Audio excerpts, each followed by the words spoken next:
नमस्कार सभी को। आज का जो मेरा टॉपिक है वो है बिंदु आवेश के कारण विद्युत क्षेत्र की तीव्रता। जिसे विद्युत क्षेत्र की तीव्रता समझना है वो इसके पहले का वीडियो समझ लें। इस वीडियो में हम देखेंगे कि विद्युत क्षेत्र की तीव्रता हम किसी बिंदु आवेश के कारण निकालने वाले हैं। बिंदु आवेश ऐसा आवेश होता है जिसका डायमेंशन या हम ये कह सकते हैं कि जिसका मान लगभग नगण्य होता है और बिंदु के आकार का होता है, इसलिए उसको हम बिंदु आवेश कहते हैं। ठीक है, तो हम क्या करेंगे, उसकी वजह से विद्युत क्षेत्र की तीव्रता का मान निकालेंगे। अब आपने पिछले केस में पढ़ा होगा विद्युत क्षेत्र की तीव्रता जो ई द्वारा दर्शाई जाती है और इसका जो सूत्र होता है वो होता है एफ के बटे में आवेश। ये पिछले वीडियो में आप अच्छे से समझ सकते हो। अभी हम देख रहे हैं कि इसकी वजह से, किसी बिंदु आवेश की वजह से विद्युत क्षेत्र की तीव्रता कैसे निकाली जाती है। तो हमने क्या किया है, यहाँ एक अरेंजमेंट किया है। उसके बाद में ये जो ऊपर लिखा हुआ है ये आपको एक्सप्लेन कर दूंगा। देखिए यहाँ पर क्या हो रहा है कि बीच में एक आवेश है प्लस क्यू, ठीक है, और ये जो आपको दिख रहा होगा ये घेरा, ये बेसिकली उसका विद्युत क्षेत्र है। तो हम बात विद्युत क्षेत्र के अंदर की करेंगे, बाहर की नहीं, ठीक है। तो विद्युत क्षेत्र में हमने एक पॉइंट लिया जिसका नाम है P। उस पॉइंट की जो दूरी है इस आवेश से वो कितनी है, R है, ठीक है। ये जो आवेश है ये मुख्य आवेश कहलाता है और इस बिंदु P पर जो कि R दूरी पर है उस पर हमने एक परीक्षण आवेश रखा हुआ है छोटा सा। आप देख सकते हैं यहाँ पर ये हमने एक परीक्षण आवेश रख दिया है। इस परीक्षण आवेश की जो दूरी है वो कितनी है, R है, क्योंकि बिंदु P की दूरी R है।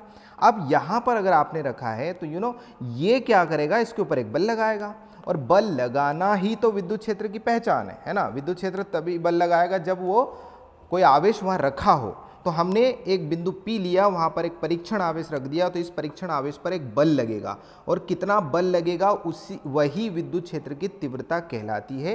यानी बल का मापन करना ही विद्युत क्षेत्र की तीव्रता किसी बिंदु पर कहलाती है। तो यहाँ पर एक समीकरण हम निकालने वाले हैं। तो हमने क्या किया है, यहाँ पर आप समझ सकते हैं कूलम के नियम अनुसार हम क्या करेंगे, विद्युत बल निकालेंगे। क्योंकि ये जो प्लस क्यू है ये इस छोटू से क्यू पर एक बल लगा रहा होगा। कूलम के नियमानुसार उस बल का जो समीकरण होगा वो आपके सामने कुछ इस प्रकार से है, जो कि रहेगा 1/4 pi epsilon not plus Q, क्योंकि Q1 की जगह प्लस क्यू है और Q2 की जगह Q0 है और बटे में दूरी का वर्ग आ जाएगा, ठीक है।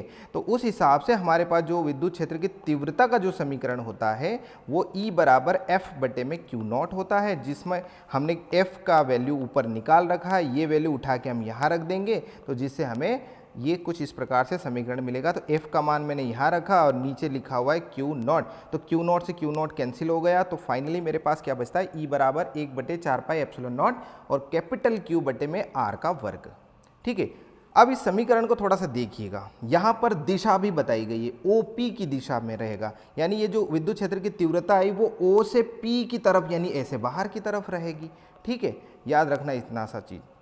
अब यहाँ पर हम देख रहे हैं, इस डायग्राम में भी आप समझ सकते हैं कि ये रहा Q और ये रहा छोटा सा हमारा परीक्षण आवेश। इस पर लगने वाला बल ही तो विद्युत क्षेत्र की दिशा बताता है। तो ये रही विद्युत क्षेत्र की दिशा और उसका जो समीकरण है वो ये रहा। क्योंकि ये सदिश राशि है इसलिए मैंने इसको ऊपर एक चिन्ह लगा दिया है, ठीक है। इसको हम इतनी सी जो नियतांक है उसको हम K लिख सकते हैं, तो मैंने यहाँ पर K लिख दिया है और उस हिसाब से समीकरण Q/R² हो गया। याद रखना किसी एक आवेश की वजह से R दूरी पर अगर एक बिंदु P लिया है तो यहाँ पर विद्युत क्षेत्र दो बातों पर निर्भर करता है। विद्युत क्षेत्र की तीव्रता दो बातों पर निर्भर करती है। उसका समीकरण के हिसाब से देखा जाए तो वो कुछ इस प्रकार होता है। यानी दो बातें कौन कौन हो रही है, एक तो मुख्य आवेश जो रखा है और कितनी दूरी पर रखा है वो, यानी आवेश और दूरी, बस इन दोनों बातों पर निर्भर करता है। मैंने यहाँ लिख दिया है। याद रहे कि किसी आवेश के कारण R दूरी पर विद्युत क्षेत्र की तीव्रता केवल दो बातों पर निर्भर करती है। और वो कौन कौन सी दो बातें, पहले है जो मुख्य आवेश और दूसरा है वो जो दूरी, जो कितनी दूरी पर रखा हुआ है, ठीक है। यहाँ पर SI पद्धति में हमने इसका मात्रक देखना है क्योंकि मात्रक बताना बहुत ज़रूरी होता है। एक मिनट, यहाँ पर है ना थोड़ा सा मिसमैच हो गया है, ओके। तो यहाँ पर आपको मात्रक बताना है। तो SI पद्धति में जो मात्रक होता है, अब E बराबर होता है, ये तो उसका सूत्र हो गया R दूरी पर कितना होता है, लेकिन इसका जो मात्रक आता है वो E बराबर F बटे Q से निकाला जाएगा क्योंकि एक आधारभूत समीकरण होता है ये वाला। अब यहाँ से F यानी बल होता है और बल के लिए न्यूटन होता है, नीचे आवेश के लिए कूलम होगा तो न्यूटन पर कूलम हो जाएगा और इसको हम ऐसे भी लिख सकते हैं। इसी प्रकार CGS पद्धति में बात करें तो ये बल का जो मात्रक होता है वो डाइन होता है और कूलम आवेश का जो मात्रक होता है वो स्ट्रेट कूलम होता है। तो इस हिसाब से यहाँ पर दो अलग अलग पद्धतियों में हमने मात्रकों को समझ लिया है। चलिए आगे चलते हैं, इसमें एक आध क्वेश्चन करा देता हूं मैं आपको। तो संख्यात्मक प्रश्न करना है तो उसके लिए आपके पास दो सूत्र होने चाहिए। पहला सूत्र तो E बराबर F बटे Q होना चाहिए, और दूसरा सूत्र उसी से आप बना सकते हो कि F बराबर Q इंटू E।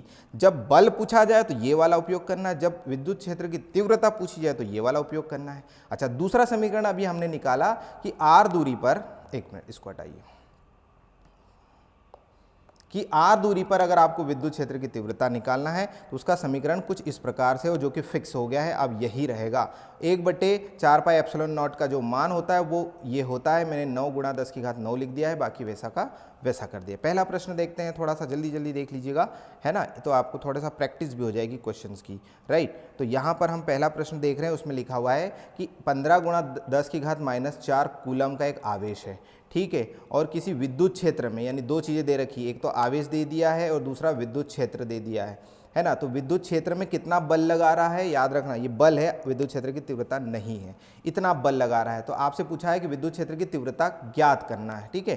तो याद रखना दो बातें हैं, यहाँ पर एक आवेश दे रखा है और बल दे रखा है। तो आवेश और बल यहाँ से कौन से सूत्र में आ रहा है, ये रहा आवेश और ये रहा बल, तो यहाँ से E निकल आएगा। तो E निकालने के लिए ये पहला वाला सूत्र लगा दो, है ना। तो पहला वाला सूत्र जैसे ही लगाएंगे हमारे पास सूत्र क्या होता है, E बराबर F के बटे में Q।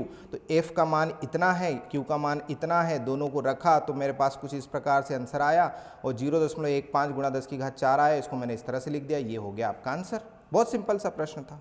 अगला प्रश्न देखते हैं, एक अल्फा कण है और उस पर आवेश दे रखा है इतना, याद रखना, एक अल्फा कण है जिसपे 1.5 × 10⁵ न्यूटन पर कूलम तीव्रता के विद्युत क्षेत्र में स्थित है। यानी ये क्या दे रखा है बेटा, यहाँ पर दे रखा है आपको विद्युत क्षेत्र की तीव्रता। बेसिकली इस कूलम को हटाना चाहिए मुझे, तो ये हो जाएगा 1.5 × 10⁵ न्यूटन पर कूलम। ये क्या होता है, न्यूटन पर कूलम क्या होता है, विद्युत क्षेत्र की तीव्रता है।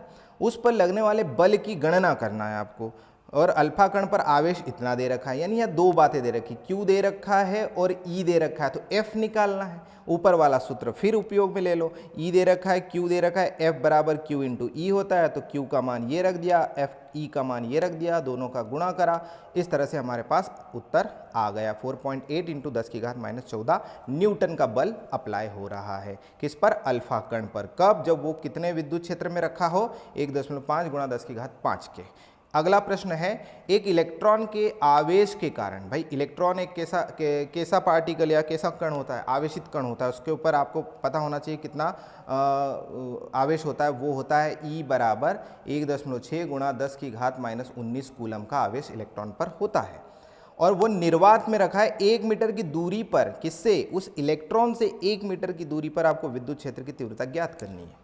तो हमारे पास आवेश जो होता है किस पर, इलेक्ट्रॉन पर इतना है, और दूरी कितनी दे रखी, इतनी दे रखी है। हमारे पास सूत्र क्या होता है, यानी यहाँ एक इलेक्ट्रॉन रखा है, इससे 1 मीटर की दूरी पर यहाँ विद्युत क्षेत्र की तीव्रता बतानी है। तो जब कोई दूरी दे रखी हो और किसी आवेश के कारण पूछा हो तो आपको ये दूसरे नंबर का सूत्र उपयोग में लेना है, ठीक है।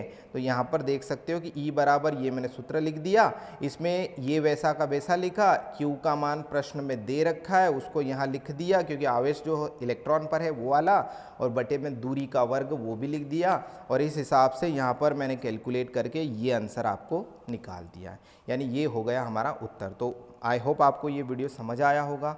मैंने यहाँ पर किसी बिंदु आवेश के कारण लगने वाले R दूरी पर विद्युत क्षेत्र के समीकरण को बताया है, और उस पर आधारित मैंने 2-3 प्रश्न भी सॉल्व करवा दिए, ठीक है। तो इसे अच्छे से पढ़िएगा, नोट्स बनाइएगा। मिलते हैं अगले वीडियो में।